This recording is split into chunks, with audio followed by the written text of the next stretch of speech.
por unanimidade, na ação direta de inconstitucionalidade por omissão, conheceram em parte da ação direta de inconstitucionalidade por omissão, nesta extensão, julgando-a procedente na forma do voto do relator. É nos termos do voto. Nos termos do voto do relator. Vencidos, ministro Ricardo Lewandowski, ministro Marco Aurélio em maior extensão e o ministro Dias Toffoli, que acompanhou o ministro Ricardo Lewandowski, na extensão média. No mandado de injunção,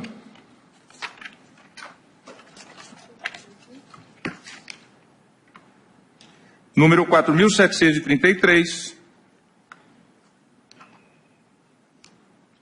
por maioria, conhecer do mandado de injunção, vencido o ministro Marco Aurélio, que julgava inadequada a via do mandamental.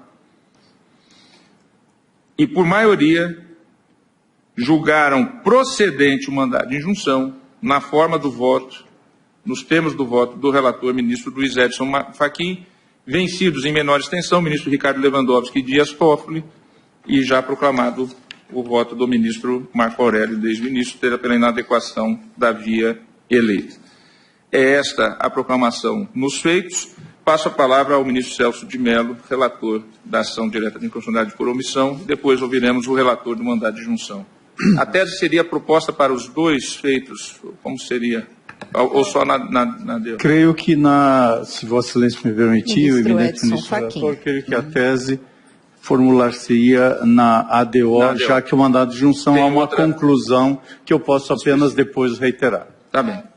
Ministro Celso de Mello. Senhor presidente, eu dividi a proposta Ministro de Celso tese de em Mello. 3 tópicos. O primeiro tópico, acentuando que, por não se tratar nem de analogia em malam partem, nem de tipificação penal por decisão judicial, mas sim de subsunção de condutas homotransfóbicas aos preceitos primários de incriminação definidos na Lei 77/16 de 89, eu, então, proponho a seguinte formulação quanto a esse ponto. Primeiro, aspas, até que sobrevenha a lei emanada do Congresso Nacional destinada a implementar os mandados de criminalização definidos nos incisos 41 e 42 do artigo 5º da Constituição da República, as condutas homofóbicas e transfóbicas,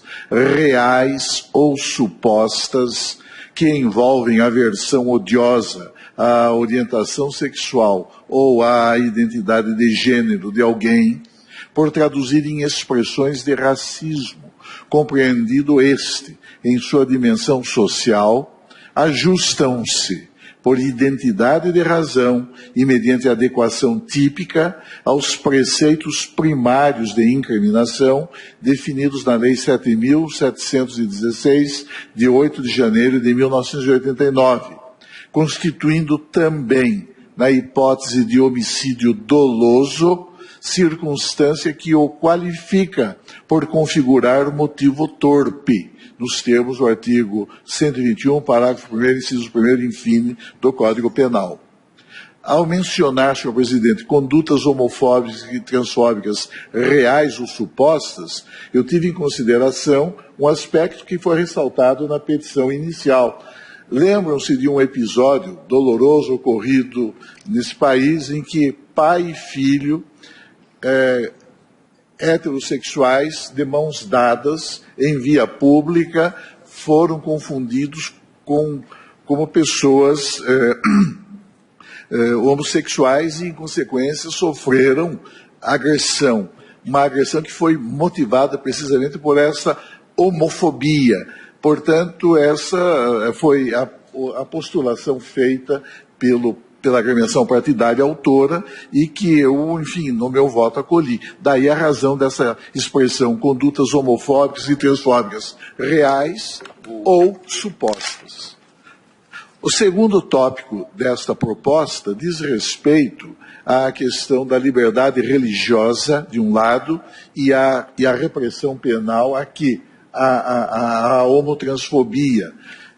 Procurei demonstrar no meu voto que, na verdade, explana a fixação da tese o ministro Celso de Mello, relator da ADO 26. De modo algum interfere, muito menos compromete a liberdade religiosa, qualquer que seja a denominação confessional. Então, a minha proposta é a seguinte: a repressão penal à prática da homotransfobia não alcança, nem restringe ou limita o exercício da liberdade religiosa, qualquer que seja a denominação confessional professada, a cujos fiéis e ministros, quer dizer, sejam eles, como digo aqui, sacerdotes, pastores, rabinos, mulás ou clérigos muçulmanos e líderes ou celebrantes das religiões afro-brasileiras, entre outros, é assegurado o direito de pregar e de divulgar livremente,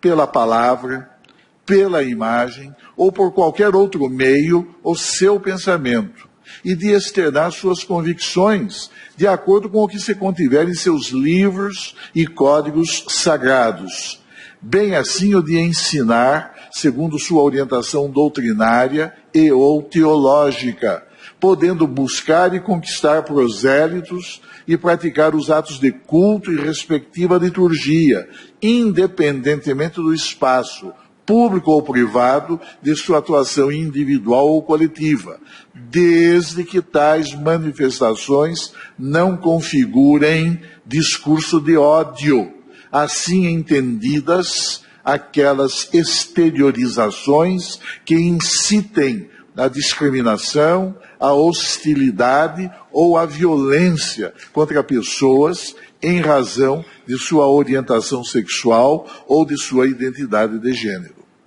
E, finalmente, senhor presidente, o terceiro e último tópico desta proposta de tese.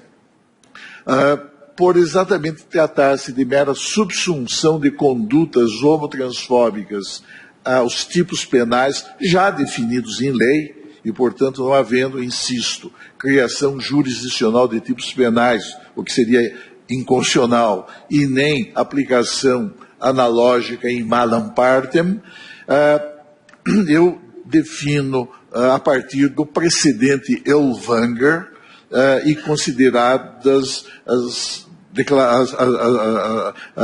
considerado o resultado de conferências internacionais a que aludi em meu voto, notadamente aquelas promovidas pela Unesco a propósito de tolerância, a propósito de racismo. Então, digo eu, o conceito de racismo, compreendido em sua dimensão social, projeta-se para além de aspectos estritamente biológicos ou fenotípicos, pois resulta, enquanto manifestação de poder, de uma construção de índole histórico-cultural motivada pelo objetivo de justificar a desigualdade e destinada ao controle ideológico, à dominação política, à subjugação social e à negação da alteridade, da dignidade e da humanidade daqueles que, por integrarem grupo vulnerável, LGBTI e o sinal mais, e por não pertencerem ao estamento que detém posição de hegemonia em uma dada estrutura social, são considerados estranhos e diferentes, degradados à condição de marginais do ordenamento jurídico, expostos, em consequência de odiosa inferiorização e de perversa estigmatização, a uma injusta e lesiva situação de exclusão do sistema geral de proteção do direito. São estas as três propostas que compendiam, digamos, as conclusões a que cheguei no voto que proferi. Agradeço ao ministro Celso de Mello. Ministro Luiz Edson Fachin. Senhor presidente, quiçá se votássemos a tese na ADO 26, eu creio que a proclamação... É a ADO, eu estou colhendo o voto da tese na ADO 26. Ah, exatamente. Vossa Excelência, como sou o segundo a votar, E nesse caso... No momento, o ausente ocasionalmente. Perfeitamente. Eu estou de inteiro acordo com a tese tal como proposta pelo eminente decano. Ministra Rosa Weber. De acordo, presidente. Ministro Luiz Fux. Ministra Carmen Lúcia. De acordo, presidente. Ministro Ricardo Lewandowski. De acordo. Ministro Gilmar Mendes. Ministro Marco Aurélio. Vencido, presidente. Minha tese seria diametralmente oposta, como eu concluir pela inadmissibilidade do mandado de junção e pela improcedência do pedido formulado na ação direta de inconstitucionalidade, por omissão, não posso subscrever a tese proposta. Eu peço vênia ao ministro Marco Aurélio, acompanho o ministro Celso de Mello. Então, fixada a tese proposta pelo ministro Celso de Mello, por maioria, vencido o ministro Marco Aurélio, na ação direta de inconstitucionalidade por omissão, de número 26. Vou passar o texto à eminente secretária. O Supremo Tribunal Federal, em 6 sessões, enfrentou esse tema de tamanha importância e que, tristemente, tivemos que enfrentar.